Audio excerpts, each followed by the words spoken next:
So this exercise variation here is for the calves. Now I'm using a leg press machine to train the calves.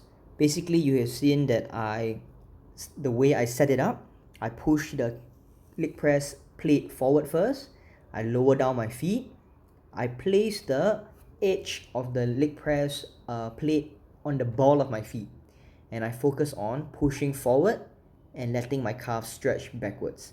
So I push forward and I let the weight push me backwards. I push forward and I let the weight push me backwards. So think of it this way. At the top of the movement, or basically the start of the movement, think of pushing the ball of your feet as far away from you. Imagine your toes. Think of pushing your toes as far from your knees as possible, away from your knees. And when coming back up, allow your toes to push up towards your knees in a controlled manner. I do not mean to lose control and lose all control of the weight. I mean to control the weight back up and allow your toes to push up towards your knees with the weight under control.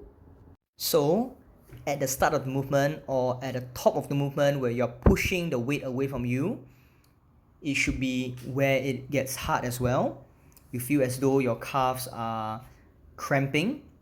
Whereas at the end of the movement, when you allow the weight to come back up and you allow your knees to move towards your toes in a controlled manner, it's as if your calves are stretching. So at the top of the movement, you will have more of a crampy feeling. At the end of the movement, you have more of a stretch feeling. But at all point in time, the movement should be done in a controlled manner. That's the whole point of training the calves.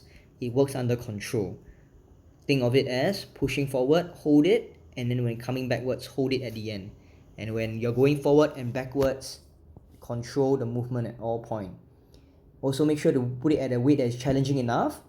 And whether or not you want to lock out or fully extend your knee during the exercise is up to you.